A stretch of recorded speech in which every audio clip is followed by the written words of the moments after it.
We are discussing the 10 rules of authentic leadership. Last week, we discussed the first 5, and we are going to be continuing on discussing the last 5 this week. All right, so I think I have at least 4 of you online right now from what I can see in the comments. Erin from Ohio, Glenn from Dover, Barbara from Norfolk, Virginia. Welcome everyone. I had a wonderful group last week who challenged me with some great questions and who had some great comments based on their own experiences. So I'm hoping to have a good discussion again this week. Good to see you again, Claudia from Chicago. Good to have you here again, Erin. Nice to have you. So all right, we're going to jump right in. If you are watching this video and it is after 2:30 p.m. Eastern on Monday, you're going to be team replay. So again, we're broadcasting on LinkedIn, Instagram, as well as Facebook. All right. Glad to have you guys all on here.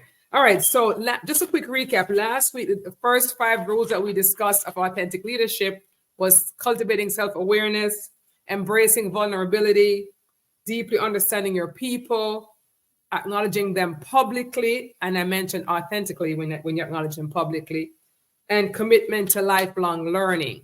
So that was our first 5 traits then of an authentic leader. They call them rules in this Forbes article. So we're going to discuss 6 to 10 this week. So number 6, prioritizing your people's well-being. And that seems fairly obvious, but it's not obvious necessarily in the leadership workplace because we wouldn't hear so much about toxic leadership if that was a priority. And so when we think about well-being, sometimes we think about mental health well-being, and that's a big part of it. But in the context of this discussion, well-being goes a little bit beyond the mental health well-being. It says here, the best thing for a star performer sometimes is a new challenge, even if it means to move that star performer to a different department. And this can be hard. In my own experience, I've seen this done both ways. I've seen leaders who have star performers on their team, right? So what do? They try to promote them within the same department until they're at the top. But then they get to the top and they're not as great as a star performer somehow in that new position. But sometimes it's because they have outgrown that, right? And there's a fear sometimes in leadership to hold on to that star performer, but it really can be stifling.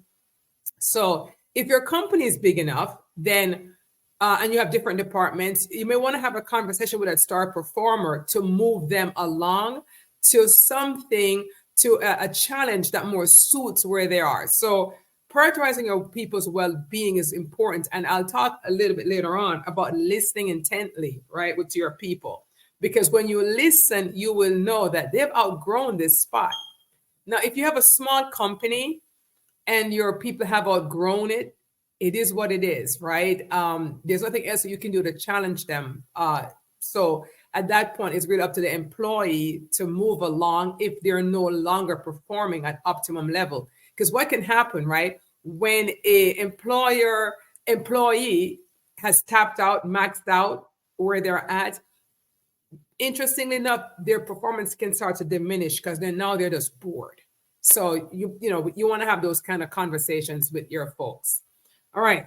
The next point it mentioned was to hyper-personalize, right?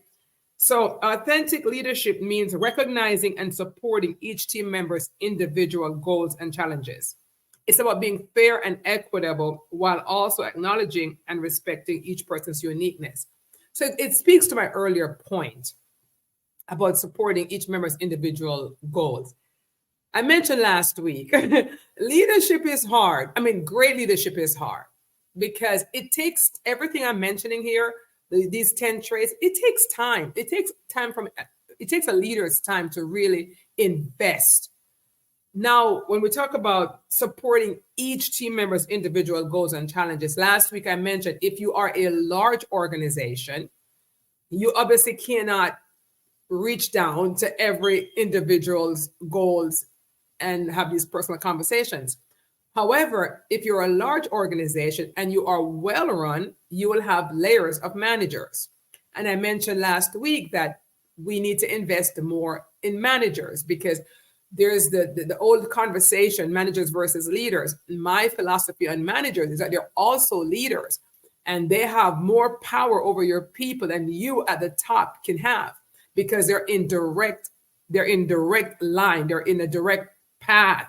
They're in the direct view of your employees. So as a leader, what you might want to do if you're leading a large organization is to have those conversations with your managers and pushing down that culture where they also are then equipped to have those conversations with their team, with their divisions, right? So having knowing each member's individual goals, right, and their challenges will help you to effectively run your organization in an authentic way. So it's really, really important that we foster that culture. All right. So the next point is to listen intently. See, all of these things flow. Communication, like I mentioned, is a two-way street. Is talking, like I'm talking right now, is also listening. So if you guys put comments in the comments, I'll read them, but really it's me listening to you, to hearing your thoughts and your feedback. Same thing in the organization. You communicate, but you also have to leave the space to listen, to get that feedback. So listening intently will help you. It says level 3 listening, right? There's levels and levels of listening, but level 3 listening focuses entirely on the other person, allowing you to pick up nuances beyond words like body language and tone of voice. This is a skill that's worth developing. You know, as a coach and consultant myself, when I'm working with clients one-on-one, they say things, you know, maybe on their intake form, they explain what their problems are in writing. However, when I am coaching, I am listening to the nuances. I'm listening for I'm looking at the body language. And so as a leader or as a manager, you want to develop this skill of not just talking and giving commands, right, or giving directives, but also to listen intently. Level 3 listening, I call it level 5 listening, where you're listening and you're also watching the body language. You're watching the responses. You are listening. You're looking at the folded arms. You're really keying in to how your message is being received. Number 9, it talks about fostering a culture of belonging. And we've heard this term belonging. You know, I've actually had a guest on here on this program who is a belonging expert. And I find that to be a really interesting conversation. So what is belonging? So it means, it refers to a feeling. I'm just reading this. It refers to a feeling of being included, accepted, and valued by colleagues and the organization. Okay, this speaks to culture. It says feeling valued by colleagues and the organization. And I'm going to say culture, as a reminder, comes from the top, sets the tone. So if the leaders, the CEOs, leadership team if they don't foster a sense of belonging in the culture, then that won't trickle down. So if you come in on the team, last minute addition, you can easily feel like you don't belong because the culture is not inclusive. And belonging it doesn't just mean whether it's race or gender or sexual orientation. It's really all of those things. And so how do you foster a culture of belonging? Well, let me first say, how can a person feel, that they don't belong? Isolation. So if an employee feels excluded or not included in team activities or conversations, they may feel disconnected. I have heard comments online many times. And again, I want you guys to pop in the chat if you have experienced any of these issues. But I've heard comments from folks that they're just not included. There are conversations happening and they're just not included. Well, obviously, that person will not feel like they belong here.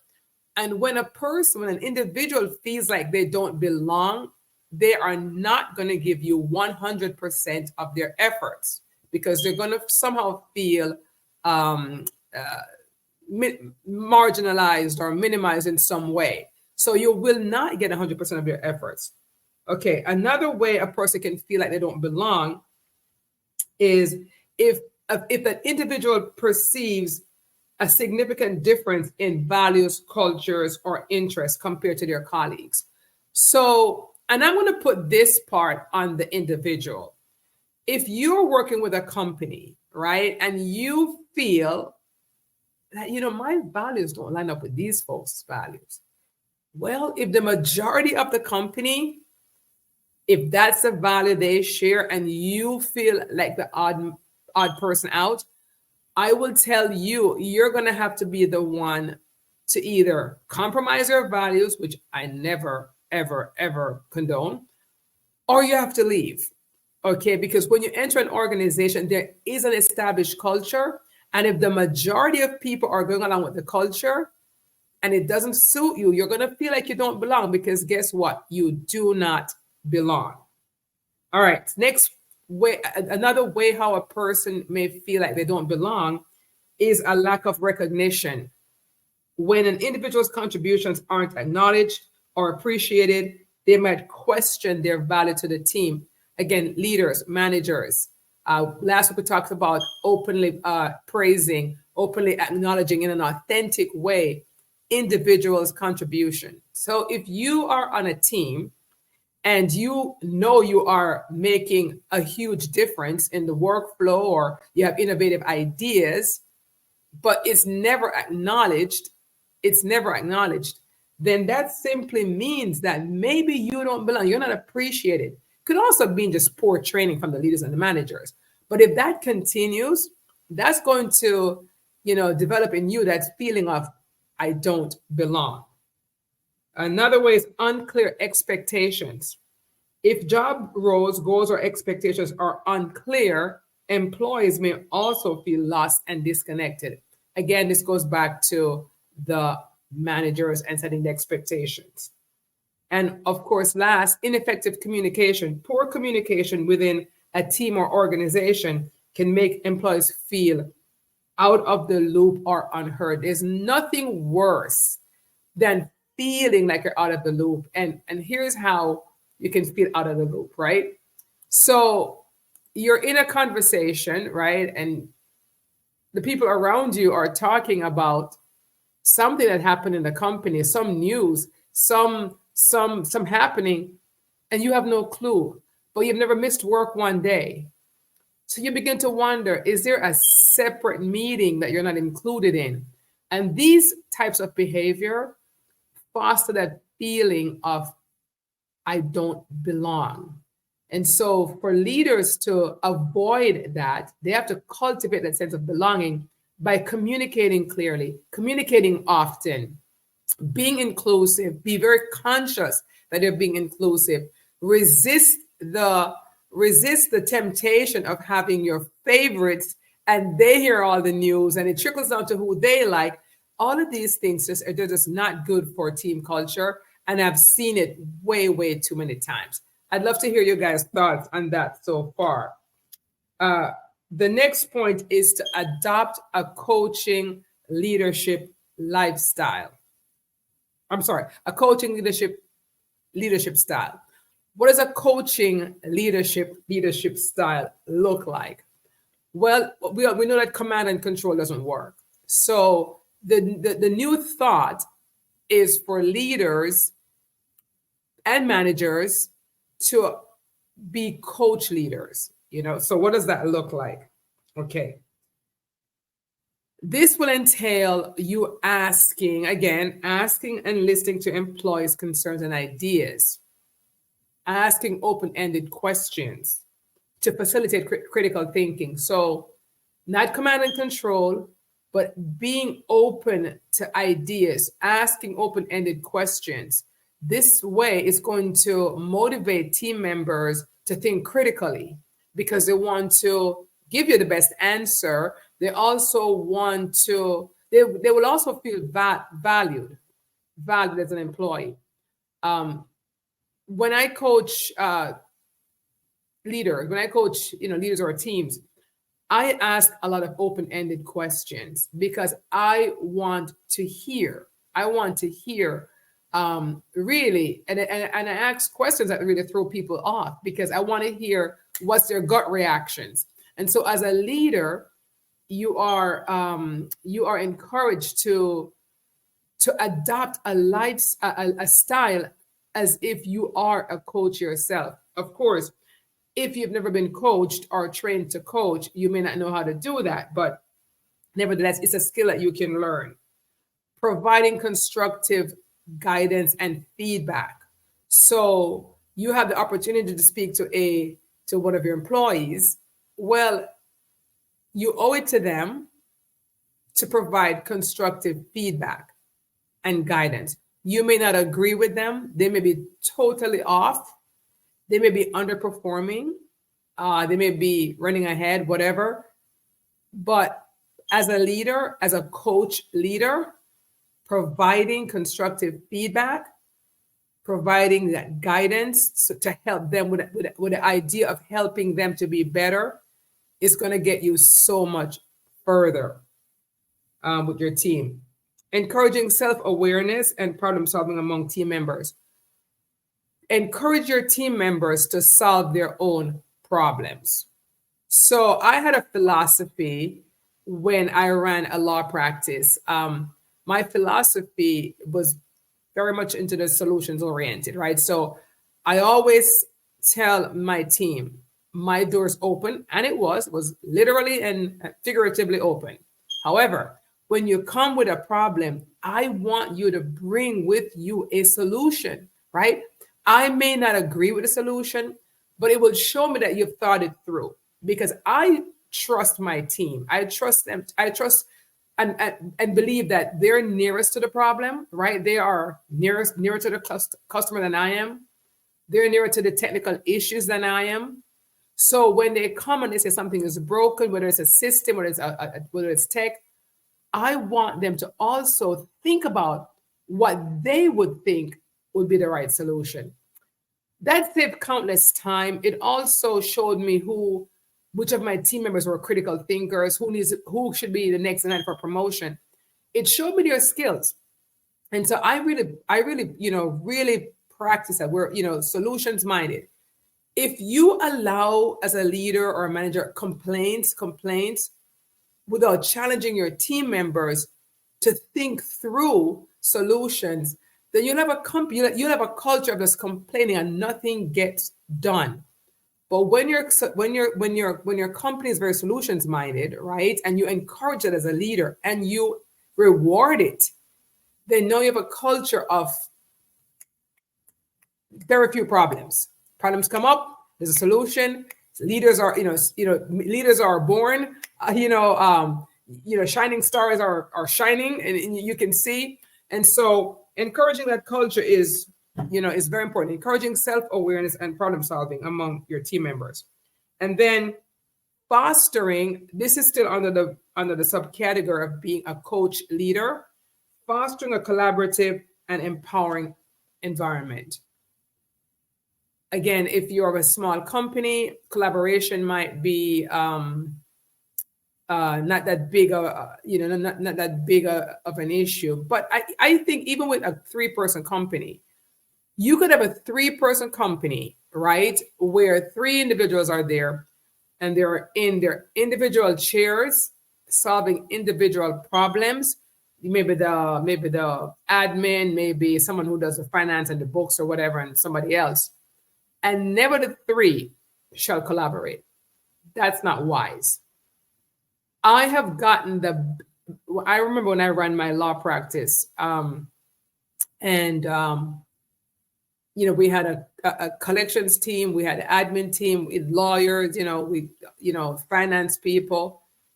My God, but the best ideas would come from the most unlikely sect. So you'd have the lawyers having issues with a case, but then the best ideas would come from a collector. who is working to negotiate before things have to go to court.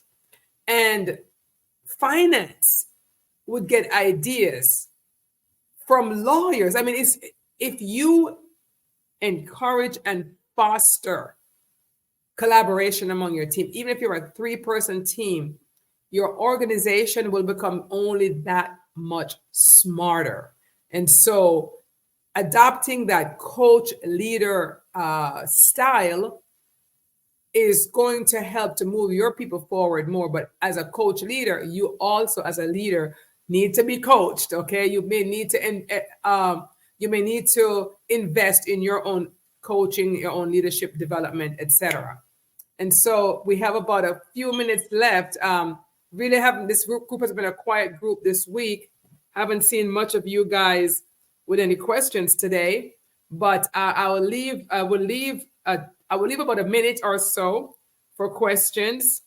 If you guys have any. I saw Peter came along later. He said, coach, leader, great concept. Yeah, Peter, I really like that concept myself. I tried to practice that without knowing that's what it was called.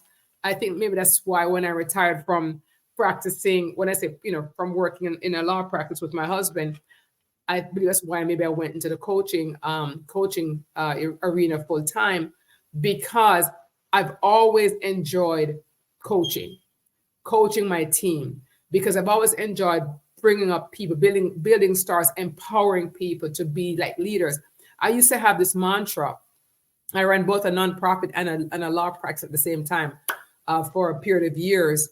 And I used to have this mantra where I would say, pretend you are the CEO, pretend you're me and I'm not here. I loved it because it allowed me to invest in my team, give them the leadership skill at the highest level, let them see how I think, but give them freedom to approach the same issues their way. And I remember I had to step away from my nonprofit for about a year or two.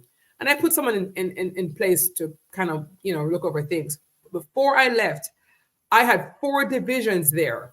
And before I left, I sat with each division member and I said, you are now the CEO, not a manager, the CEO of your division. I'd been preparing them for a while, not knowing that I had to leave. I said, you're now the CEO of your division, okay? You have the authority to fire, to hire. However, remember the principles of what this organization is all about. Remember our core values. I had the core values always visible everywhere for everyone to see, was ingrained. Everyone was trained on it. You hire and fire by the principles of these core values that you see all over that place. But you are not a CEO. Every responsibility is on you. The only thing you cannot do without my permission is to spend certain dollars above a certain amount, but you're empowered to spend beneath this amount without permission. And I left that organization for a year because I had to go do something else. It ran better without me. It literally ran, actually, my 1 year turned into 4 years. And the organization ran better without me because the people were equipped. And so I just always encourage that. Roger says, how do you get in the head of managers that fight the need to be coached to become leaders? Roger, it's a good question. And I think it's because managers are so programmed to believe, the original saying, managers manage things like time clock. They manage things like, I don't know, expense reports, whatever. And leaders lead. I think we have to recondition, reset managers. I think it's up to us as leaders. When we are promoting a manager, I almost hate the word manager, to be honest with you, but we equip them in the promotion that you are now going to be leading a division. Mindset is really key. If you think you're a manager, you're an automaton, okay, I manage the timesheet, I manage, punctuality, I manage. That's how you're going to act. But if I empower you that you're a leader, you're going to act that way. I'm working with a wonderful organization right now. I've been coaching them for almost 2 years. What I love about this particular CEO, she spends the money. She has about 8 or 9 people on her team. They are a Forbes, Inc. 5,000 company with about maybe 8, 9 people on their team. And she invests so much in their development as leaders. I'm coaching literally everyone on the team as a leader because she's put them to lead over their different areas. Such a different psychology, right? And this company is made it to the Inc. 5,000 list this year, landing in the 1800s. I'm so proud of them. But I'm proud of the CEO because she believes in coaching. She herself is coached. She has 2 coaches, and she also really invests in the team. And I am talking about team members from the age of 25 all the way to 40s, okay? In their 40s, some in their 50s. But she invests in coaching. And so we don't have any managers there in that company. She has a company of all leaders, and it's a wonderful thing to see. So that's my answer for that, Roger. Rachel says, Sharon, I can tell you're I can tell you're a wonderful leader. We need more. Rachel, thank you for those kind words. I've always just been passionate about leadership. I think the passion, though, is not even so much about leadership.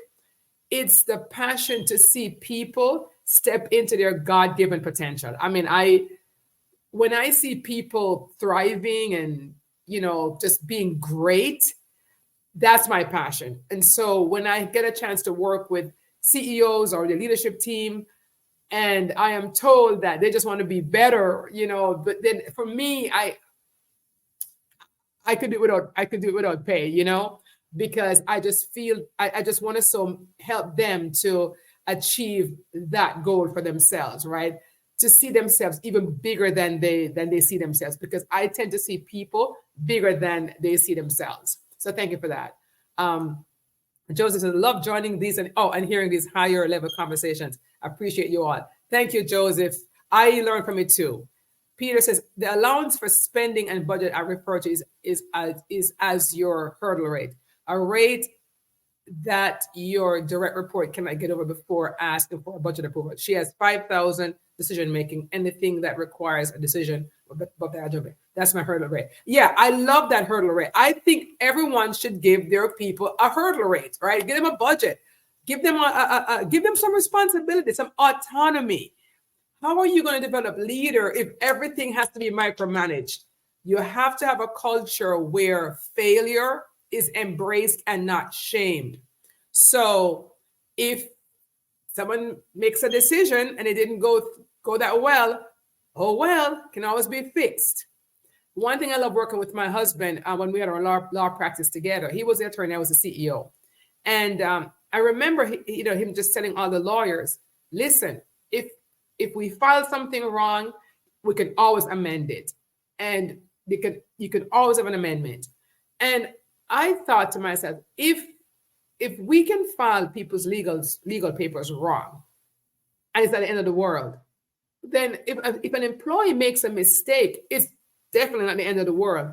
And so we developed this culture of like, look, try things. We'd rather you try than not try. So giving people like these hurdle rates or these, approval rates or approval numbers where, hey, your budget is up to 5,000, make a decision, don't call me. That's awesome. It's the Ritz-Carlton's philosophy, right?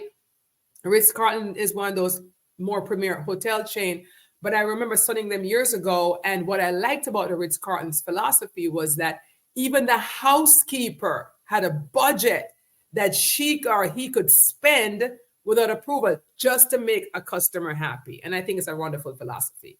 Someone says, I can so relate. That's my job. It lights me up to lift up others and help them see what they can't see in themselves. Kindred spirit. So true, Sharon. It builds resilience and confidence when people grow from experiencing failure. Absolutely. Guys have been great. Well, I won't keep you guys much longer. I'll be back next Monday. I think I'm going to have a guest next Monday talking about something to do with leadership. I don't know what the topic is yet, but I have a guest next Monday. And I do thank you guys for tuning in and watching. I consider it a privilege to be here because as a coach, I'm always learning, okay? Because I have to learn to teach. I have to learn to equip. And so I can't pour from an empty cup. So I have to prepare, I have to read, I have to learn. And I'm privileged to get the opportunity to come here and to share it. Also to run this leadership page. And of course, I also do a newsletter on leadership. Let me just see. Peter says, as a leader who coaches, I work the unique distinction of authenticity in a framework I use for leaders. Here's the distinction I use. Authenticity is how you relate to the reality of matters in life. It is the extent to which you are accurate and rigorous in perceiving what is real and what is not. It is also how sensitive and diligent you are to the validity of knowledge you perceive. Authenticity is paramount for you to carefully consider that your conception of reality. And I think I lost the rest of that statement, but I'll read it afterwards, Peter. I know it was going to be good. Thank you, Sanjay. Thank you, Rachel. Thank you, LinkedIn user. Didn't say your name. Thank you very much, other LinkedIn user. Thank you guys for watching, and I'll see you on the next live. Take care. Bye.